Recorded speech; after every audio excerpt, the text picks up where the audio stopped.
સીધા જાય નકર અમુક જગ્યાએ પ્રોગ્રામ કરવા દે ને અંકિતભાઈ આપણે હજી તમે કરીને ત્યાં હામ હું કે આમાં ક્યાંથી હાલે આપણું અફલખણા જ હોય યાર. હમણાં એક ભાઈ ને હું ગયો ને સોડા પીવા, એક ભાઈ મેં કીધું મેં રોજ અહીં સોડા પીવા આવું છું, સામેના ઘરમાં રોજ કકળાટ થતો હોય એવું લાગે, હાહુ બહુ કજાડી હોય એવું લાગે. મને કે હું બોલ્યા, મેં સામેના ઘરમાં હાહુ બહુ કજાડી હોય એવું લાગે. ભાઈનો મગજ લઈ ગયો, ગલ્લામાં બારો હોય ને કાઠલો પકડીને મને લઈ ગયો પેલે માળે, બારી ખોલીને મને કે લે જો. તો મને એમ હતું કે હાહુ કજાડી છે. જેવી બારી ખોલી ને બિચારી હાહુ ભોળી હતી. તો હવે કજાડી નહોતી પણ કયું નહોતી કરતી. હાહુ એમ કે ને બેટા સરલા, બેટા અહીંયા જરીક પોતો મારી દેજો, સરલા વળે થોડુંક ઓછું ભણે એમ કરી નાખે. હવે હાહુ ની વાત કરે કેવું લાગે? દાંત કેટમાં તમારો ઈદ વારો કે નીકી નહીં થાય, બા પાસે રહેવું કે અહીં રહેવું. ઘણા શીપોટીમાં કોઈ કહેતા જ નથી, હાલે જ જાય બધા. હો એમ કે એટલું કરે ને એટલે હાહુ બોલે, કાંઈક બોલે એટલે દીદી કરી નાખે. એટલે મેં કીધું ભાઈ સોરી હો, મને એમ કે અહીંયા હાહુ કજાડે છે, પણ મેં કીધું એ તો સમજ્યા, પણ તને કેમ ખબર કે અહીંયા આમ છે? મને કે મારું જ ઘર છે ભાઈ. બોલો ઈ કેટલો કંટાળી ગયો હોય છે. એટલે છોકરા ખરેખર શાંત સ્વભાવના છે ને ગમે અત્યારના છોકરાઓને જોવો ને એટલે આપણને વહાલ પણ આવે. અમારામાં વહાલ પણ કોઈને આવ્યું નહીં, ભાડ્યો નથી ને સર્વિસ કરી નથી. એ તો બા એક જ એવી હતી, 7-8 છોકરા હોય તો પાલોમાં બિચારી બા અહીંયા મારા દીકરા હાલ હાલ જો મહેમાન હાલ હાલ જો મુકા બાપા હાલ એટલું કરવા ખાલી બોલાવે બા બિચારી. હું કામ પાકો માલ ખવડાવે. પાકો માલ એટલે દહીં, દૂધ, ઘી, છાશ, સુરમાના લાડવા, હુકડી, દૂધપાક, લાપસી, આ બધું આ દાદરીયું ની બધું ઘી દૂધમાં જ બનતું એટલે પાકો માલ. જેટલો પાકો માલ ખવડાવ્યો ને એટલો જ નાકેથી ઘાટો માલ અમને એ વખતમાં બહુ આવ્યો. ઘાટો માલ યાર, એમાં હું દાંત હોય ને કાઢો કેવી શરદી થતી ખબર છે? અત્યારનું છોકરું કેસર પિસ્તા રાજભોગ આઈસ્ક્રીમ ખાય ને એહરી ગયું હોય ને એવી તમારી શરદી હતી, મારો રામ ભલું કરે. અત્યારના છોકરાઓને એવી શરદી નથી થતી. ક્યાંથી થાય? પાકો માલ નથી મળતો. આ મહાનગરમાં કોણ કયા પ્રકારની ભેહું છે એ જ નથી ખબર પડતી. વિયાતી નથી, નકરું દૂધ દે જ કરે. સાહે તો કે મેં ખૂટવા નહીં દે, માખણ તો કે ખૂટવા નહીં દે, ઘી તો કે ખૂટવા નહીં દે. વાર તહેવારે માવો તો એમ મળે જાણે ભઘરી ભેંસી તો માવાનો પોતળો કાઢતી હોય એમ. છોકરા ટળી જવાના છે. સારું ખવડાવવાનું મારો બાપ શું વાંધો? અમને જે શરદી થતી ને એ તો જમનામાં ગંગામાં ક્યાં ડાક્ટર પાસે લઈ જાય ને થોડો જત કરો ભરાઈ ગયો છે હળખમ કેતા, શરદી નો કેતા. યાદ રાખે શનિવારે નિહાળે વેલી નિહાળ હોય ને તો સાહેબુ અમને પૂછો હાલો છોકરાઓ એકડા બોલો. એક જણો ઉભો થાય ને કે કડે બગડો ડોકું કાઢીને વિયો જાય, હજી આપણો વારો આવ્યો નથી. એવી શરદી થતી હતી. બા બિચારી કાખમાં નાખીને ડોક્ટર પાસે લઈ જાય ને ડાક્ટર પાસે, તો ડાક્ટર એવા ગામડાના સાત્વિક ડોક્ટરો, ડિગ્રી નહીં 15 વર્ષનો અનુભવ. અડધું ઇન્જેક્શન ભરશે, ઊંચું કરશે કરીને પછી પૂછશે હું થાય તા ભર્યું હેનું હોય છે એને. એ એક જોયા જેવું અડધી બીક થી આખો રોગ કાઢ ના કર્યો. 10 રૂપિયા ટીકડા આપે, કાળી ધોળીને પીળી, હવાર બપોર ને હાન. હો બા પૂછે હે સાહેબ છોકરાને શું ખવડાવવાનું? ખીચડી કટી ઓદો કોદો ખવડાવતા ને કાંઈ ડોળા કાઢીને કે ઓદો કોદો ખવડાવતા ને 2 દી પરેજી પાડો. હારું બાપા હારું. હે સાહેબ બીજો ધક્કો થાય પણ તમે નહીં હો. બોલો ભવિષ્ય હું જ ભાખ્યા. અને બાની દાદાની જોડીની વાત જ ન થાય. જોયા વગરના લગ્ન કર્યા છતાંય દાંપત્ય જીવનની વેલિડિટી હો વર્ષ. આમ સમજાય કે ન સમજણું? હો વર્ષની વેલિડિટી, જોયા વગરના લગ્ન કર્યા. યો અત્યારે બાયોડેટા જોઈને લગ્ન થાય, મારો રામ બોલું કરે. વેલિડિટી નામે કાંઈ નહીં, 500 નો પૂરો 2 મહિના હાલે, જીઓ ઉપર વી. સીતારામ સીતારામ વાત કરતો તો છોકરાઓને. અત્યારના છોકરો ગમે આપણને બહુ. અત્યારનું છોકરું તમે જો એને જે અત્યારે આ જે છોકરાઓ છે રહ્યા એને 1500-2000 રૂપિયાની કપડાની જોડ પહેરી છે. આ 1500-2000 રૂપિયાની કપડાની જોડમાં આજથી 70-80 વર્ષ પહેલા દાદા પૌણી ગયા હતા. એ પાછું ધોવાડા બંધ. કે હું ભાગ લઈને આવ્યા. મને ઘણા પૂછ્યું અંકિતભાઈ, હિતેશભાઈ મને એમ કે અત્યારના છોકરાઓ મને અત્યારની પેઢી અને આપણી પેઢીમાં ફરક હું? મેં કીધું હાથી ઘોડાનો. કઈ રીતે? મેં કીધું વાત જવા દે. અમારા જન્મ છે ને સરકારી દવાખાનામાં થયા. આંખું ખુલીને 3 પાંખડાવાળો પંખો, 1 પાંખડું મવડાઈ ગયું એમ. માધારદન એવું નામ લખેલા હોય. ખૂણે ખૂણે જોયું નકરા ઝાડા ટ્યુબ લાકડીનો ધોકો આવતો. હો એમાં અડધો કાળો, એ પાછું એને મન પ્રમાણ ચાલુ થાય, આમ થાય ઘડીક થાય બંધ થઈ જાય. તો જેવી આંખું ખુલી ને જૈનમાં તે આમ સકર વકર ડોળા કર્યા એમ લાગ્યું આ વાત છે, પણ સુવિધા નામે કઈ છે નહીં, બધું આપણે જ ઊભું કરવાનું રહે. એટલે .2 મિલોડ આપણા બાપે આપણને અગવડતામાં મોટા કર્યા ને એટલે સગવડતાનું ભાન આવ્યું. અગવડતામાં મોટા કર્યા એટલે તો સગવડતાનું ભાન આવ્યું. મને કે તો અત્યારની પેઢી મેં કે અત્યારની પેઢીની વાત થાય નહીં, અત્યારની પેઢીની નો વાત થાય. કેમ? મેં કીધું અત્યારની પેઢી મેં કીધું તો વીઆઈપી દવાખાનામાં તો જન્મ લે, સેન્ટર એસી આખું ખુલે ને એટલે સેન્ટર એસી, 52 ઇંચનું TV, you know special room deluxe. હો હા, 52 ઇંચનું ટીવી હોય. હિસકાવા વાળા તો હવે ગમતા નથી, એટલે એ પ્રમાણમાં ઘોડિયા રહ્યા નથી, એટલે ઇલેક્ટ્રોનિક ઘોડી આવી ગયા. સાત દબત મારો દીકરો આમ થયા જ રાખે, અને એમાં પાછું ઓલું પેન ડ્રાઈવ નું ઠૂઠું ભરાઈ દો એટલે ગીત વાગ્યા જ રાખે, ઉલ્લુલુલુ લાઈ લ્યો ને તારો બાપ ટાઈ લ્યો ને, ઉલ્લુલુલુ લાઈ લ્યો ને તારો બાપ ટાઈ લ્યો ને. એટલે હામાં નો થાય બીજું શું થાય? તોય મમ્મીઓને હરખતો જો, બેટા ચિંટુ છું તારા ડેડી ઓછું લે બેટા, પાણી ભરી દો બેટા. એ વળી મોબાઈલ માં ડાસુ નાખીને શું કે ખબર, એને હાથ છે પી લે હે લે કર મોટું. હવે આ પાણી નથી ભરી દેતું તો વાય શેનો નાખે? આ હરાદી નહીં કરે આવડા. આ ગૂગલ પે કરશે, 120 રૂપિયાની ચાઇનીઝ ભેળ જવા દો, કાગડા મારી નાખવાના છે, હરાદમાં ભેળવી દેવાના ચાઇનીઝ ભેળ. આ નથી થતું ના બધું કરવા મળે, ઉપાધિ ન્યા આવે. ખરેખર હું ક્યારેક આમ કાલ્પનિક વિચાર કરું ને હિતેશભાઈ, આ હિતેશભાઈ રહ્યા ને મારા પરમ સ્નેહી મિત્ર છે, અને હું તો એમ કહું આપ સર્વના દર્શનનો જે મને ફાળો આપવામાં આવ્યો છે ને, હિતેશભાઈને શ્રેય જાય છે સાહેબ. હિતેશભાઈ સંઘાણીને જોરદાર તાળીઓના નાદ સાથે વધાવો. હું બહુ આભારી છું એમનો. બિચારા 20 દી સુધી ફોન કરે, કોન્ટેક્ટમાં જ નહીં. આપણે કોન્ટેક્ટમાં ન જોઈએ ને ભાઈ, એમ સેલિબ્રિટીમાં આવીએ ને એકચ્યુઅલી આવી હવા હોય ને અમને થોડીક. આ તમારું માન, તમારું પાન, તમારા રૂપિયા, તમારી પ્રતિષ્ઠા બધું તમારું, તમે અમને આપો છો ને એટલે અમે અહીં જઈ ગયો. અમારું અહીં કાંઈ નથી. હું તો ઘણી વખત કહું આ છોકરાઓને કહું, મેં 5 વર્ષ ઈશ્વરે આપણને જે કાંઈ નાટક ભજવવાનો અવસર આપ્યો હોય ને, એ 5 વર્ષમાં નાટક ભજવીને વ્યૂઝ આવવાનું. હિતેશ અંટાળાના આવું અભિમાન રાખવાનું જ નહીં કે હિતેશ અંટાળા જાય એટલે જ માહોલ થઈ જાય. ના તારી જેવા કેટલા આવ્યા ને કેટલા વ્યાજ ને હજી રસ્તામાં હોત છે. એવું મૂળ અભિમાન રાખવાનું જ નહીં. મૂળ 250 ગ્રામ રાખ થવા હાટું શું કામ આ બધી લાંબી કરવાની ભાઈ? 2 હાથ જોડીને પ્રાર્થના કરો આજના યુવાનોને, 100 રૂપિયા કદાચ વાપરો ને તો તમારી કાંડાની કમાણી ના હોવો જોઈએ. બાને પૂછવાનું, દાદાને પૂછવાનું, કેટલાય વડીલો છે પૂછજો. સા દેવા જવાનું ને સામે રિક્વાયરમેન્ટ રાખવાની. બા બિચારી કે દાદાને 7 દીએ જન્મ દીકરો, હું નહીં જાઉં. એટલે 8 આના આપે, 8 આના ગુલ્ફી લાવવાની, કાલા ખટા શેકરિંગ વાળી ગુલ્ફી. મૂળ શું હોવાની ભાઈ? એક હાથમાં સાનું ડબલું પાછું કેવું હોય, મોનોકોટોનું ડબલું, અંદર દેતવા કળશો, અંદર સા પિત્તળની ઢાંકણી, એક હાથમાં સાનું ડબલું ને એક હાથમાં ગુલ્ફી. શું હે જાય ને હાલ્યા દે, જ્યાં શેઢો સડીને ત્યાં રામાપીરના ભાલા જેવી ગુલ્ફી કરી દેતા. પણ બટકું ન ભરતા. હું કામ? બટકું ભરી ડોહ થઈ રહેતું, ભાગમાં કાંઈ નહીં ને. એટલે એ તો અત્યારના છોકરાને એક મૂકીને બીજું મૂકીને ત્રીજું મૂકીને ચોથું, એટલા ઓપ્શન આપી દીધા. મમ્મીઓને તો હું હાથ જોડીને પ્રાર્થના કરું, તમારે 2 મિનિટમાં મેગી બની જાય, 10 મિનિટમાં પાસ્તા બની જાય, 15 મિનિટમાં તમારે ફ્રેન્કી બની જાય, તો એની ગેરંટી શું છે? હાલો એક વસ્તુનું કહો કે 25 વર્ષે એક માણા બનશે. આ કોક તો એવી જાગૃત થાવ કોક માં કે આને માણા બનાવવો છે. હજી રમીને આવે, ટ્યુશન માંથી આવે, ભણીને આવે, રખડીને, અરે મારે ચિંટુ બેબી આવી કે બેટા મેગી બને આપી. ઓલી પાસે સાયકલું. હું કામ સાયકલું હોય ખબર? અમે બે, અમારું એક બ્રિટાનિયા બિસ્કીટ જેવું, આગળ પાછળ કઈ નહીં, વૈશમાં મલાય ટીન ટીન ટીન. એટલે આમાં ઉપાધિ જ હોય ને, આમાં બીજું હોય હું અંકિત ભાઈ? ઉપાધિ જ રહેવાની છે. હજી તમે રમીને, અરે મારી ચિંટુ બેબી આવી કે બેટા મેગી બનાય, મેગી નથી બનાય, બેટા પાસ્તા બનાય, બેટા ફ્રેન્કી બનાવે, બેટા મોમોસ બનાવે. મોમોસ એટલે હું ખબર છે? મોમોસ એટલે પાથરાની ગાંહડી હોય ને, સારી બાજુ ભેગી કરેલ મોઢું બાંધી દીધું.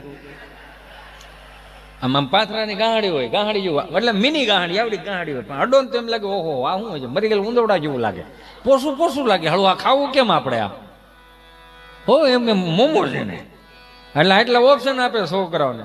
એટલે હામાં જ થવાના, બીજું ક્યાં વાત છે? હજી આમાં ઓલો બિચારો ઠાકો આવ્યો ને, આમ પાકીને આવ્યો ને, આમ ગામને ગોળી પણ ઘેરે દે કે મમ્મી કેમ બેટા ચિંટુ જો બેટા પાણી ભરી દે એમ કે ને. હું તો એમાં હાથ જોડીને પ્રાર્થના કરું કે જરીક આમ કરે ને એટલે ફૂડું દઈને નાટી દઉં.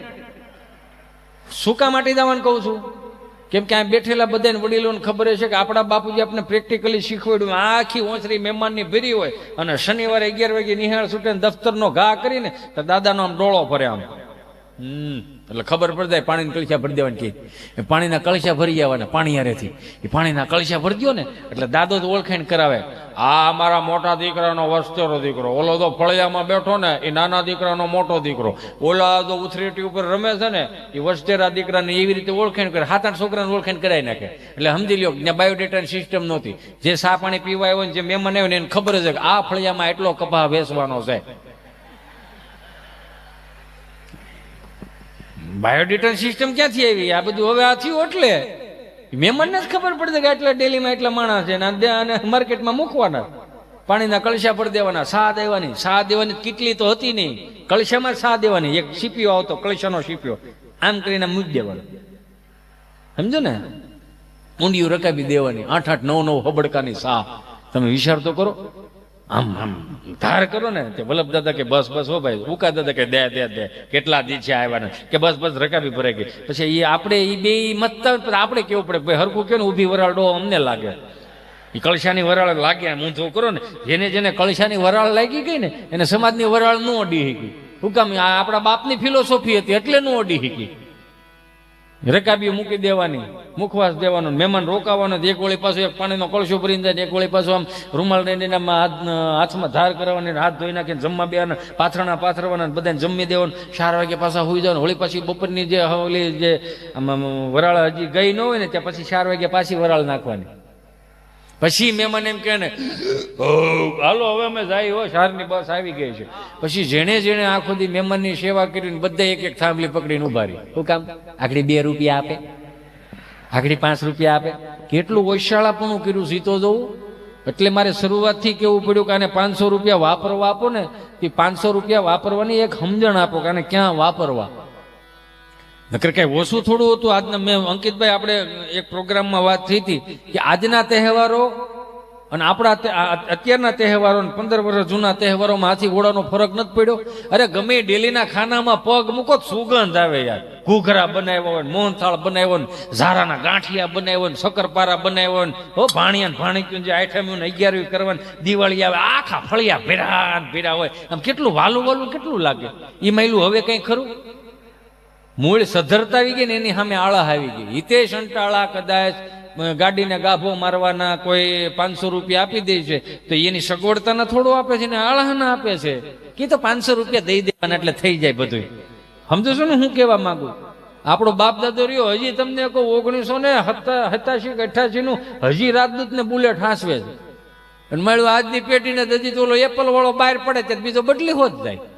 1.5 લાખ રૂપિયા મને તો ગિફ્ટ આવ્યો છે એટલે હું કહી શકું. હા, મને હોંગકોંગ થી ગિફ્ટ આવેલો છે યુ એટલે આપણે કહીએ કે 1.5 લાખ રૂપિયા, પણ આમાં થોડા ન ખાઈ યાર. તમે સમજો આખી વાત. હું ખાલી એક નાનકડી વાત કરું. આ 1.5 લાખ રૂપિયાનો ફોન આપણે આ 1.5 લાખ રૂપિયાનો ફોન લીધો, 10 વીઘા ખેતર હોય આમ ઘા કરી દો, આમ ગમીને એરોપ્લેન મોડમાં મૂકીને ઘા કરી દેવાનું. તો રાતે આખું ઘર ગોતો જડે ખરો? હા કે ના કયો યાર? એટલી તો ખબર. હા કે ના કયો? 10 વીઘાના ખેતરમાં થોડા દિવસે તમે આમ ઘા કરી દો તો 10 વીઘાના ખેતરમાં 1.5 લાખનો ફોન જડે ખરો? નો જડે ને. તો 1.5 લાખ રૂપિયાનો ભાઈ ફોન નો લેવાય. 1.5 લાખ રૂપિયાનો દાર કરાવાય કે કૂવો ઊંડો કરાય. એ 10 વીઘા લીલી હોય ને તો 1 કિલોમીટર સુધી દેખાય. જો ફલાણા ભાઈ વાડી લીલી રહે. સમજા? હું કેવા એ માંગુ છું. ખિસ્સામાં 500 રૂપિયાનો બહરાટી કરતા હોય તો ભાઈ મારો બાપ માફ કરો. આ બધી કરવાની જરૂર જ નથી. આપણે એ વડીલો પાસે શીખાય. કોઠાવી ક્યાંથી? એક દાદા બરોબર આમ ઊભી બજારે હાલ્યા જતા હતા ને, એક ભાઈ બિચારો શટર ઊંચું કરીને દીવાબત્તી કરતો હતો. વિઘ્નેશ વરાવરદાય સુપ્રિયા લંબોદરાય સકલાય જગતવિતાય નાગરનાય સરતી એકને વિભૂષિતાય વરિષ્ઠતાય કનનામ અગરબત્તી કરીને આમ શટરમાં ખોડી દીધી. દાદા આવ્યા કે રામ રામ ભાઈ. કે રામ રામ રામ રામ. બોલો બાપા. ગાયનું ઘી રાખો. હે બાપા ગાયનું ઘી રાખો, ગાયનું ઘી. કે બાપા મારે હાર્ડવેરની દુકાન નલફુરા વાયસર પાવડાના હાથાના તગારા મળે, ગાયનું ઘી ન મળે. ગાયનું ઘી નથી રાખતો? ના બાપા તો હું બોડિયા ટેંગા તમામ વસ્તુ મળશે, ઉતારી નાખો ને. એમ કરીને બાપા વી ગયા. મંગળવાર પાસે આવ્યા. રામ રામ ભાઈ. રામ રામ રામ રામ. બોલો બાપા ગાયનું ઘી રાખો છો? કે બાપા ગાયનું ઘી નથી, હાર્ડવેરની દુકાન નલફુરા વાયસર પાવડાના હાથાના તગારા મળે, ગાયનું ઘી નથી રાખતો. ગાયનું ઘી નથી રાખતો? કે નહીં તો રોજ હું નાઈ ધોઈને વી આવો. બુધવાર પાછા આવ્યા, રામ રામ ભાઈ, કે રામ રામ રામ રામ. બોલો બાપા ગાયનું ઘી રાખો, કે બાપા ગાયનું ઘી નથી રાખતો, નળ ફુવારા વાયસર ને એવું મળે તો તઈ હું ધોઈડાવો એમ કરીને વિયા, રોજ ગગલાઈને વિયા દે. ગુરુવાર પાછા આવ્યા, રામ રામ ભાઈ ગાયનું ઘી રાખો. આ મગજ ગયો કે 3 દિવસથી આવી તમે મારી બોણી બગાડો, પડઘા મીડા પડવા. અહીંથી થાય ત્યાંથી નહીં, આમ પડઘા મીડા પડવા. 3 દિવસથી આવી તમે મારી બોણી બગાડો ને હવે જો ગાયનું ઘી માંગ્યું ને તો બંદૂકે દઈ દે. બાપા એવા મોજીલા, નોત ના પાડી દે, પરસેવો વળી ગયો, પણ નોત ના પાડી દે ને એમાં બંદૂક હું કેમ વૈશમાં લે ભાઈ, બંદૂક નું રેવા દે એમ કરીને વી ગયા. શુક્રવાર નો ગયા, શનિવાર બપોર પછી પાછા ગયા. રામ રામ ભાઈ, આને એમ કે સુધારો આવી ગયો છે. રામ રામ રામ રામ. બોલો બાપા બંદૂક રાખો, હે બંદૂક રાખો. બંદૂક કે બાપા બંદૂક થોડી હોય, મારે તો હાર્ડવેરની દુકાન, નળ ફોરા વાયસર પાવડા નાથા ને પગાર, બંદૂક નથી રાખતો. એ કે નહીં તો 1 કિલો ગાયનું ઘી જોખી દે ફટાફટ હાલ. હવે આ વડીલો એની પાસે શીખવા જેવું છે. કેટલા હાંચવી રાખ્યા, વાર તહેવારો એને હાંચવી રાખ્યા. હમણાં એક દાદા દિલ્હીના ખાનામાં હાહુઓ 2 રોટલી બનાવે અને એમાં એક અજાણી બાય નીકળે કે જય શ્રી કૃષ્ણ મોટા બા, કે જય શ્રી કૃષ્ણ જય શ્રી કૃષ્ણ. કોઈ મહેમાન લાગે કે હાહુઓ 2 રોટલી બનાવો છો, તો મહેમાન હોય તો 2 હાહુઓ રોટલી બનાવતા હોય ને તો બા કે ના ના તાર દાદા એકલા ખાય છે, ગરમા ગરમ માલ ઉપાડે જ જાય છે, મોઢામાં નાખે છે, કબાટમાં મૂકે, હેળ જ નથી ઉજતી. ગરમા ગરમ રોટલી દીધ થયા છે, ખબર નથી પડતી ક્યાં રોટલી નાખે છે. હવે 65 વર્ષે દાદા 70 રોટલી ખાઈ દે. તો હમણાં તો આ સરપંચની ચૂંટણી કે એમાં નવા કોઈક સરપંચ થયો ને, જુવાન સરપંચ સમજ્યા, એને પેપરમાં આપ્યું અમારા ગામના દાદા આ 65 વર્ષે 70 રોટલી ખાઈ જાય, એમ પેપરમાં આપ્યું કે એનું અમે સન્માન સમારોહ રાખ્યું છે, 62 વર્ષના દિવસે. તો આખા ગામે સન્માન કર્યું. એમાં પેપરમાં આપ્યું ને એમાં એક સર્કસ વાળો ત્યાં આવેલો ધારીમાં. તો સર્કસ વાળો વાંચી ગયો કે આ 65 વર્ષે 70 રોટલી ખાઈ જાય એટલે નક્કી નંગ જ કહેવાય ને. એમ નંગ એટલે આમ પ્રભાવશાળી નંગ કહેવાય, એટલે હવે કઈ મળે નહીં એમ. તો બિચારા સર્કસ વાળા દાદા પાસે, દાદાને કીધું કે દાદા તમે 65 વર્ષે 70 રોટલી ખાઈ જાવ તો અમારે સર્કસમાં આવા નંગની જરૂર છે, તમે આવશો ખરા? તો કે શું કરશો? તો કે તમને 1000 રૂપિયા આપશો, તમારે 10 વાગ્યાનો શો, 11 વાગ્યાનો શો અને 12 વાગ્યાનો શો કરવાનો, તમારે 1000 રૂપિયા લઈને છૂટું થઈ જાવ. બાપા કે 1000 રૂપિયા ખાધા થોડા ખોટા, હા તો દીકરા લખી નાખો, હાલો હું આવી ગયો. 10 વાગ્યાનો શો, દાદાના નામની ટિકિટો વેચાણી, ઓડિયન્સ ભરાઈ ગયું. અહીં ઘેરે બેને વણવામાં જો પૂગવા ન દેતા હોય તો ત્યાં દાડિયા કર્યા, 3 દાડિયા લાવ્યા વણવા વાળા. અને દાદા તમને કહો વખત ને માથે ગરમા ગરમ રોટલી ખાતા જાય, એક મોઢામાં મૂકતા જાય, બહરાટી કર્યા જાય. 10 વાગ્યાનો શો, દાદા 75 રોટલી ખાઈ ગયા. ઓડિયન્સ કે વાહ દાદા વાહ, આમ જોવો તો ખરા હું વાત છે એમ કરીને 10 વાગ્યાનો શો વિખાઈ ગયો. 11 વાગ્યાનો શો, દાદાના નામની ટિકિટો વેચાણી, ઓડિયન્સ ભરાઈ ગયું, ઘડવા વળ્યું, મળ્યું ઘડવા. દાદા 75 રોટલીનો ટાર્ગેટ પાછો પૂરો કર્યો 1 કલાક. વાહ દાદા વાહ, શું વાત છે એમ કરીને ઓડિયન્સ વિખાણું. 12 વાગ્યાનો શો, ટિકિટો વેચાઈ ગઈ, ઓડિયન્સ ભરાઈ ગયું, ઘડવા વળ્યું, મળ્યું ઘડવા. દાદા ચડે નહીં, ગોયતાય ન ચડ્યા દાદા. સર્કસ વાળા આવ્યા, વોચમેન ને પૂછ્યું દાદા સિંહ ક્યાં? ઓડિયન્સ પાસે પૈસા લઈ લીધા છે, વાહ ભાંગી નાખવાના છે. દાદા સિંહ કે વોચમેન દાદા કે એ તો આગળ સાયકલ લઈને ગયા ને. ક્યાં? તો કે ઘેરે. કેમ? તો કે ખબર નહીં, ઘેરે ગયા તો એને હોંડા વાહે કર્યું. અને ઘેરે ગયા તો ટહરુક પંખો ચાલુ, બા બિચારા વીજણામાં પવન નાખે. થાકી ગયા હશો ને? કે થાકે હું બાપનું કપાળ ખાવાનું જ હતું. જ્યાં ઓલા સર્કસ વાળા આવ્યા કે દાદા તમે નોકરી ઉપર છો, 10 વાગ્યાનો શો તમે કરી નાખો, 11 વાગ્યાનો શો તમે કરી નાખો, 12 વાગ્યાનો શો તમે અધૂરો મૂકીને આવી રીતે ના ચાલે. બાપા કહે જુવાન રાયડો નાખમાં આલે 1000 તારા પાછા, બાકી હું આખો દી નોકરું કામ જ કરી રાખવાનું, હું ઘેરે ખાવાય નહીં આવવાનું ભાઈ. બોલો આનું શું કરો તમે? એટલે કહો માવડીઓને કે અત્યારના છોકરાઓને એટલા ઓપ્શન આપો માં, રમીને આવે ટ્યુશન નકર ખાવાના ઓપ્શન થોડા હોય. ઘરમાં બધાનું અલગ અલગ બનાવવાનું, એક જ બનાવવું ને કુકરમાં ખાવું હોય તો ખાય, નકર હોઈ જાય. આ ઓપ્શન આપવાના ચાલુ કર્યા ત્યાંથી તો સાયકલે થાય. પૂછો અહીંયા ગણાય ને 15 વર્ષ 20 વર્ષ પેલા ઓપ્શન નામે કાંઈ નહોતું. સ્વાદીનો વકલ અલગ અલગ, સોમવારે પ્લેન કઢી, મંગળવારે મરસાન કઢી, બુધવારે હરગવાન કઢી, ગુરુવાર ધોળી કઢી. અને હાથે ભાંડવડામાં લાઈનમાં બેઠા હોય, કઢીનો પાટીઓ લીટા પડ્યા, અને બાને કઈક બા શું બન્યું? કઢી કે તો એકાદો સટકે, હું નહીં ખાઉં, મને ભૂખ નથી. ત્રીજું સટકે, મને ભૂખ નથી, હું નહીં ખાઉં. એમ કરીને બે કે બીજા સટકે ને પછી બા થાકી ગઈ હોય. હું નહીં ખાવ એ શબ્દ રહ્યો ને ફળિયામ ટ્રાન્સફર કરે. શું કામ? રીધી સીધી ખાઈ ખાઈને બીડીયું ઠારતા હોય. આને કઈ કેવું છે? એકની વાહે બે પકડે. હા ને દાદા ઉભા થાય, કેડે હાથ દે, હાથેની સામું જોવે. ખાવું છે કે મારે ખાવો? આ એક જ ઓપ્શન હતો, બીજો કોઈ ઓપ્શન નહોતો. તમે જોવો તો ખરા. એટલે તો આ જવાબદારીઓ લેતા એટલે જ શીખી ગયા. આ ગામડામાં સંસ્કારો રીતિ રિવાજો આવડેલો હાંસવી રેખા. 500 માણાની જાન આવી હોય ને, એમાં 500 માણાની જાન આવી હોય, 150 માણા કદાચ કોઈક વધી ગયો હોય ને, તો ભીખા હતા ને રામજી હતા ને એ જ બધો વહીવટ કરતા હોય. નારાયણ હતા ને ખાલી આમ પંજું માથે નાખી દે અને સલાવો કરવા હાટું 3 દી અગાઉ સોવણી પહેરી હોય, ખાલી સલાવો કરવા હાટું. અને એમાં આમ પંગજ પાડતા ને, એમાં કોઈક જુવાનીઓ આવીને એમ કે બાપા લાડવા ઘટે એમ છે. ભીખા હતા કે લાડવો થોડો ઘટે. 3 દી થયા તો અમે લાડવો નો કે હા બાપા લાડવા ઘટે એમ છે. મોહનથાળની ઢેફલી હોય તો 1ની 2 થાય, બરફી હોય તો 1ની 2 થાય. લાડવાનો ભૂકો ન થાય, લાડવો નો ઘટે. લાય ડોલ હાય 5-7 પૂરા હોય, ડાલામાં તો હોય, પૂળો પૂળો મૂછું પાઘડી હોય. આમ પંગજમાં ડોલ લઈને નીકળે ને ડોલે આવડી લાગે ને ખાલી કહેતા થાય કોને ખાવો લાડો? તારે ખાવો લાડો? અડધા બીન ના પાડી દે. ના ના મારે અડધો મેં આને આપી દીધો, હું ક્યાં ખાટ લાડવા. આ હોમાં હોરવા નીકળી જાય ને, એ કહેવત આપણા બાપની હતી. આ ઈ આ હોમાં હોરવા નીકળી જાય. એ 5 માણામાં રામ રામ કરવા નથી જઈ શકતું આપણું સિંટુડું. એટલે કેવું પડે, જે હાચવી રાખ્યું ને આપણે વડીલો હાચવી રાખી માર્ક કરો.